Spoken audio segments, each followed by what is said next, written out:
Important conversation because we've got a community problem that needs to be resolved.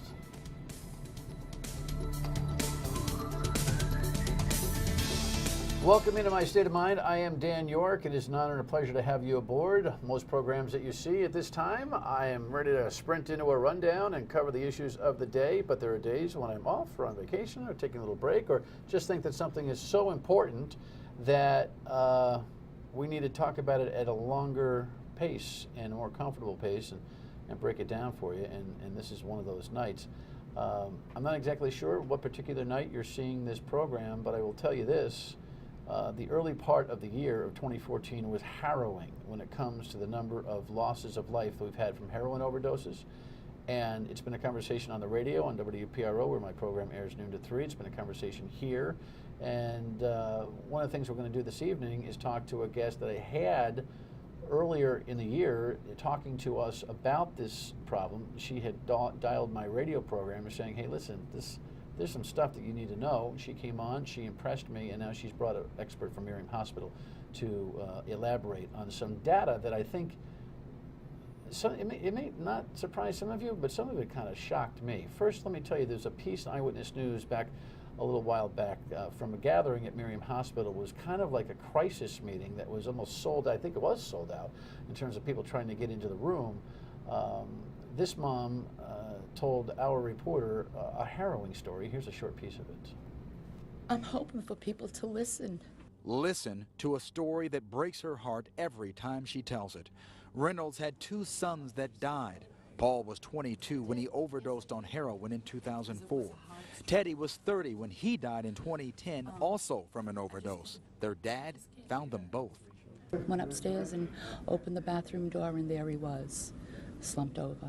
And again, Friday morning, the dad got home from work again and found his second son. I mean, I saw that Mrs. Reynolds discussing that with Todd Wallace, and I said, oh my God. It goes to show you that the very normal-looking people are jammed up in this very, very serious problem, and I think that's one of the things that we've got to talk about and alleviate this image that it's nothing but hobos and alleys. Not that those lives aren't important in God's eyes too, you know, but it stretches all across the board. Now, Rebecca is back. Rebecca McGoldrick is the executive director of Protect Families First, and she was our original guest. Nice to have you. Thank you so much. Thanks for coming back. And you brought Michelle. Michelle McKenzie is a researcher up at Miriam, and thanks for coming. Well, thank you for having me.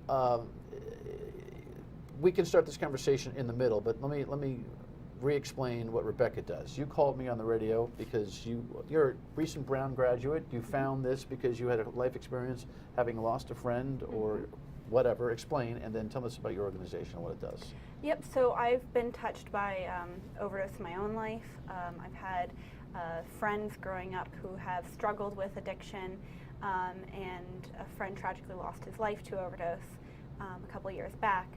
So I knew that this was a growing problem in Rhode Island and something needed to be done about it.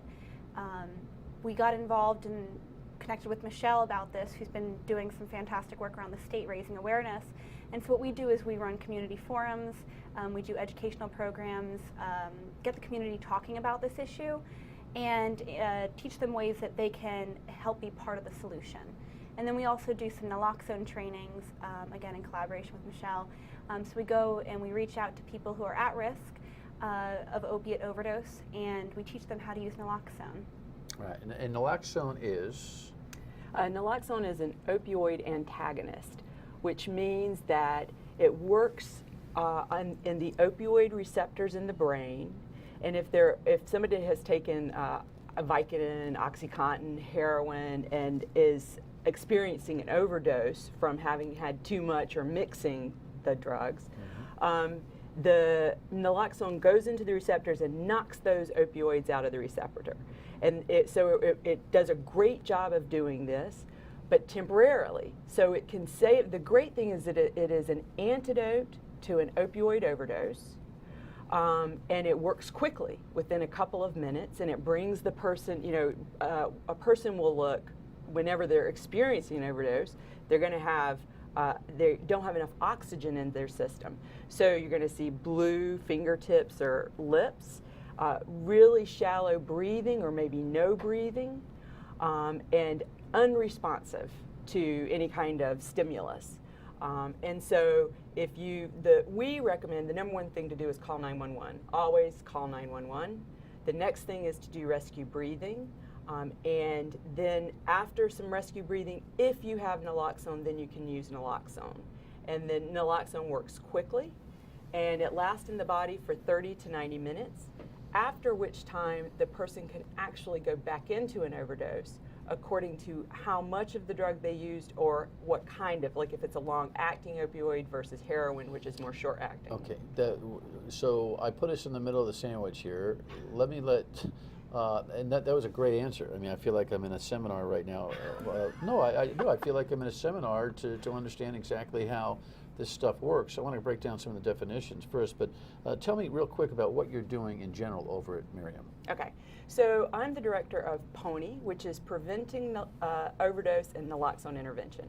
And so we are a program that does training for folks who are at high risk of overdose. So part of the work I do is at the Needle Exchange in collaboration with AIDS Care Ocean State.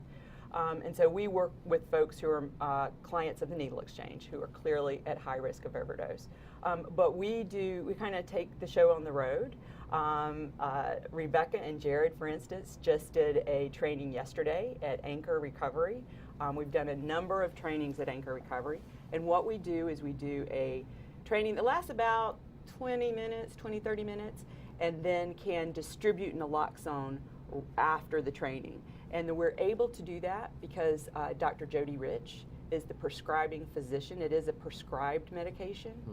And we have a really special arrangement with the Board of Pharmacy and the Board of Licensure, which allows us to do this sort of community work. Yeah, it's a throwback. I mean, I've been doing talk shows for a long time, 30 plus years, and I can remember in my old hangout in Springfield, the original Needle Exchange program that they brought to it was such a controversial issue. And I remember in my day arguing against it for taxpayer money to be invested in something like this.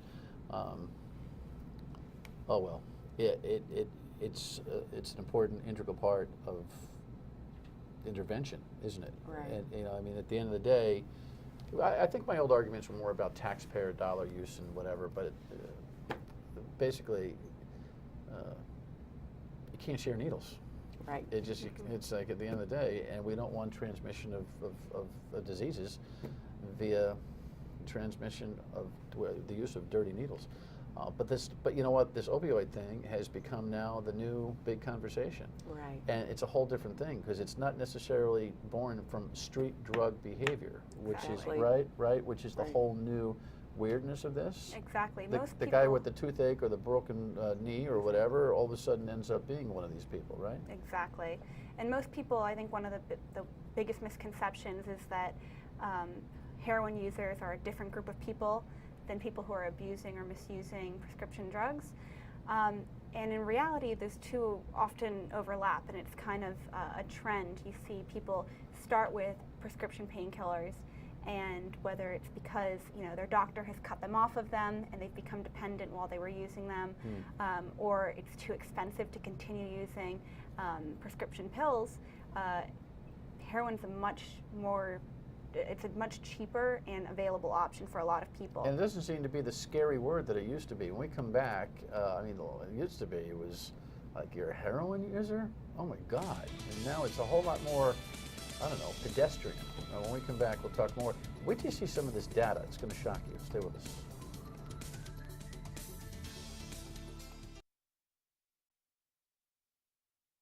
Month and a half. The youngest age is 19 and the oldest one's 59. That was, did everything get on there? I don't think it did. Why don't we rerun that, and we'll continue with our segment here, but we should rerun that, because that's the Taunton chief of police who, in just a 7-second soundbite, said something which is pretty profound. I can show you my list of overdoses over the last month and a half. The youngest age is 19 and the oldest one's 59. It crosses all boundaries. So that is yet another law enforcement officer who's reflecting on the wide spectrum. In the old days, drug addicts, weren't 59. They might have been former drug addicts that got past their Woodstock time, right, or whatever, but it's a whole lot different. So Rebecca and Michelle are here to talk to you about Rebecca comes to me from her organization, First Calling the Radio program, when we were talking about this incredible number, shocking number of people that were lost in the first quarter of 2014. I'm guessing the number's not going to get much better until there's some more, I don't know what. Michelle, you think it's like recognition, intervention, combination of the two? What is it? Well, it really has to be a multi-pronged approach to address the number of overdose deaths. One approach really has to be to get naloxone in as many, so naloxone or Narcan, which is the opioid antidote that we were talking about earlier. Before we get in, define opioid. Oh, okay. Because it's a word everyone's supposed to know, That's and no one such a knows what the great hell it is. question. You know? We talk about it all the time. Exactly. So an opioid can be a prescription painkiller, Right. like Vicodin, OxyContin, Percocet, Percodan, Right. etc. And it's also heroin. So those are opioids. So Okay. the prescription painkillers and heroin, Okay, and heroin's the only one you can't get at the pharmacy. pretty much. Yeah, all right, but they all act the same. Your more or brain less. doesn't know the difference. Wouldn't know the difference. Wouldn't know the difference. And we had talked about the availability of these prescriptions, and of course, doctors. I think doctors are going to have to get on the stick here. And Yeah. and for instance, I mean, I had 4 teeth pulled. Oh, that last one took a long time, like an hour, as he was tugging the old-fashioned way. And he's like, "You're going to need the Vicodin." So I went home with the Vicodin. I took 1 Vicodin. I don't like that Vicodin. I didn't like it. I don't want it. I'll never take it again. I'll take Advil and scream for a week because it just didn't. But I think there were, at the time the bottle was in my house, a dozen, 15, 20 pills in there. Can you get hooked on just that? Just So- that one script? So how it can work, so I would say that people who are being prescribed opioid or painkillers for acute pain, such as Percocet, one of them? Percocet, Right. Percodan. Yeah. If you take those as prescribed, then you are pretty safe in not becoming addicted. Okay. But what can happen, and what does happen often, is that for people who have a predisposition to opioid addiction, and there's a certain percentage of the population for whom that's just true, But people don't know. and do they don't know, Okay. they'll take the opioid and then their receptors just light up. And that means that they very much enjoyed it, and it was like a physical reaction to it. So, translation, common ground, because you deal with these people all the time. The person who says, "Yeah, I had the knee thing and I was on the Percocet, woo, was that great?" I was Yeah. like, that person versus me that went, "Man, I feel like crap on this stuff." Exactly. Is that an early indicator of what might be the person who might be in a little bit of trouble? Yes. Definitely. Like Michelle said, some people get very sick from these medications. Some people, they'll take one, feel nauseous, some will vomit. It just doesn't settle with them. Or just don't like the feeling of control. Yep. I want to be in control all the time. I mean, Yep. I might have a few beers, and there's a minimum effect that alcohol will have on you, and you know when you've had a couple and you feel okay. But this is kind of like, whoa, oh man, Feel a little woozy. Yeah. And then for some people, it's like this switch just goes on and Party time. Exactly. All right, there's a couple of pieces of information I want you to see. We have all sorts of slides here. Let's take them like one by one, and the U.S. consumes 80% of the world's supply of. How come? Why is that? Just because we're culturally conditioned to pharmacy, or what is it? Well, that's partly true, but there's actually a historical kind of context in which the overprescription of painkillers happened, because the U.S. medical establishment up until about 15 years ago really were very hesitant to prescribe opiates or opioids, and people were not getting their pain treated, and that was a problem. So there was sort of an acceptance on the part of the medical establishment that, okay, yes, we are going to treat pain more aggressively, and we're going to do it with opioids. And there are other ways to treat pain. Sometimes you really need opioids. I don't want to discredit that. But there are different ways to treat pain, not just painkillers. Yeah, and here's a piece of data that's old, that is in sync with that data. The U.S. has 5% of the world's population consumes 75% of the world's prescription drugs. Those two pieces of data are somewhat linked. but still it's harrowing, isn't it? I mean, I've used that word 3 times, but I'm just so bothered by the statistical numbers that have come out. Remember we talked about it? It was like 48 deaths in the first couple of months. It's over 60. It's over 60 now. At the taping of the show. And the horror was, it's double the usual pace. Yes. Well, I was horrified about the usual pace. I didn't think As you should have been. You know, it's like, what? So I don't know what you think about that worldwide data, but Well, what it's we easy, did, too easy here in America, it seems like. what we did was, like Michelle referenced, you know, we started aggressively treating pain. You also had pharmaceutical lobbies come in and want us to also aggressively treat pain. So what happened was we exposed a ton of Americans to opioids. And, you know, like we were talking about just now, a certain percent of the population is going to have that switch go on, and it's going to be a party time for them. So you exposed tons of Americans to this drug. Inevitably, a ton of people are going to have, you know, be introduced to this type of addiction. Yeah, what you need to know is slide 3 ought to put this in perspective for you. You think it's everybody behind the wheel that's a bad piece of data. Overdose, the leading cause of accidental death in Rhode Island, more than motor vehicle accidents. I think that is a very sobering statistic, is it not? It is. It's more than twice. We have More than 3 times. Or more than More three than times 3 now. times. Than In 2012, there were 67, I believe, motor vehicle accidents and 182 overdoses. All right, so when we come back, we have a couple more slides to show you, only because I think they're really conversation. You may not know that you're contributing to somebody's addiction here. Stay with us.